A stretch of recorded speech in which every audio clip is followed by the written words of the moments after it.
সমন্বয় পরিচয়ে যারা আজকে বিভিন্ন জায়গায় দখলদারিত্ব করছে, বিভিন্ন রাষ্ট্রের সুবিধা নিচ্ছে, তারা যখন বলে যে হচ্ছে আমরা সমন্বয় পরিচয় দিয়ে বিভিন্ন ধরনের ফায়দা লুটে নিয়েছে, আমি তাকে বলতে চাই একটা প্রমাণ দেখে সাদিক কায়েম সমন্বয় পরিচয় দিয়ে 1 বছরে কারো থেকে একটা পয়সা নিছে। আমি চ্যালেঞ্জ করতেছি, সেটা কেউ বলতে পারবে না। আমরা ওই সময় বলেছিলাম আমার এই 1 আগস্ট থেকে যে খুনি হাসিনা থাকছে না, এটা আমাদের কাছে পরিষ্কার। তখন আমরা বলেছিলাম আমরা কোনো সেনা সামর্থ্য সরকার মেনে নিব না। ছাত্র জনতা জীবন দিয়েছে, ছাত্র জনতার জীবনের মাধ্যমে আমরা জনতাই এখানে সরকার গঠন করবে এবং এটা রাজপথ থেকে ঘোষণা আসবে, 1 দফার ঘোষণা। এবং সেই সময় আমি প্রায় 30 থেকে 35টা স্টেকহোল্ডারের সাথে আমি কানেক্টেড ছিলাম, যোগাযোগ হচ্ছিল।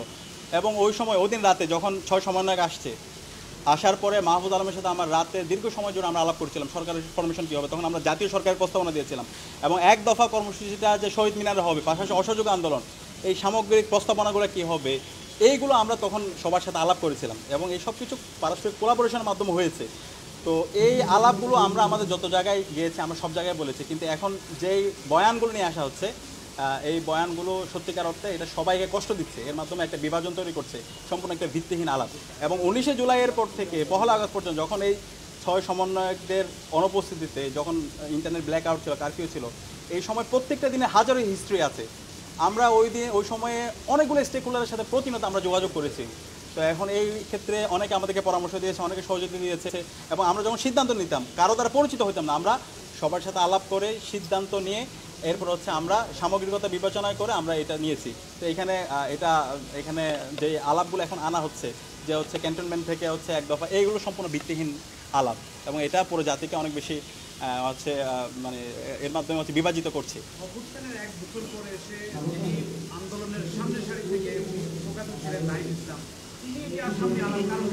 আর এখানে যে বিষয়টা মানে সমন্বয় পরিচয়ে যারা আজকে বিভিন্ন জায়গায় দখলদারিত্ব করছে, বিভিন্ন রাষ্ট্রের সুবিধা নিচ্ছে, তারা যখন বলে যে হচ্ছে আমরা সমন্বয় পরিচয় দিয়ে বিভিন্ন ধরনের ফায়দা লুটে নিয়েছে, আমি তাকে বলতে চাই একটা প্রমাণ দেখে সাদিক কায়েম সমন্বয় পরিচয় দিয়ে 1 বছরে কারো থেকে একটা পয়সা নিছে।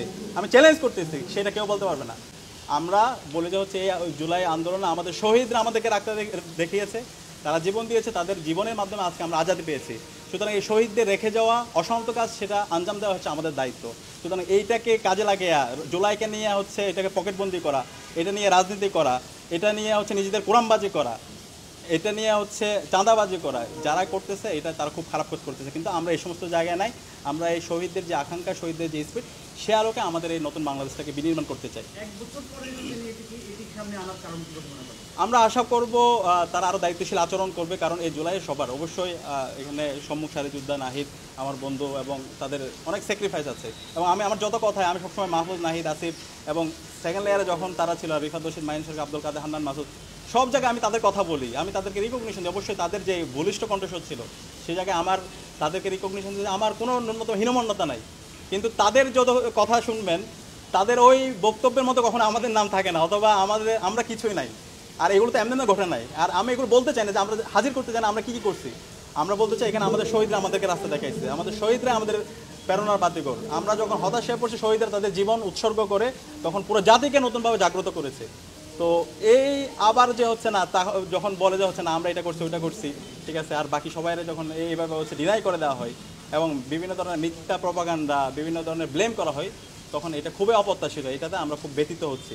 তারপরেও আমরা বলতে চাই জুলাইয়ের যে আকাঙ্ক্ষা, শহীদদের যে স্পিড, সেই স্পিড বাস্তবায়ন না হওয়ার আগ পর্যন্ত আমরা আমাদের লড়াই চালিয়ে যাবো। যদি প্রয়োজনে জীবন দিতে হয় সেই জায়গায় আমরা জীবন দিব। কিন্তু কেউ যদি এখানে আবার এই জুলাই নিয়ে ব্যবসা করতে চায়, সে আবার চেতনার রাজনীতি করতে চায়, সেই জুলাইকে ভিন্ন খাতে নিয়ে যেতে চাই, তাহলে আমরা তাদের বিরুদ্ধে আমরা আমাদের লড়াই, আন্দোলন, সংগ্রাম আমরা আমাদের জারি রাখবো ইনশাআল্লাহ।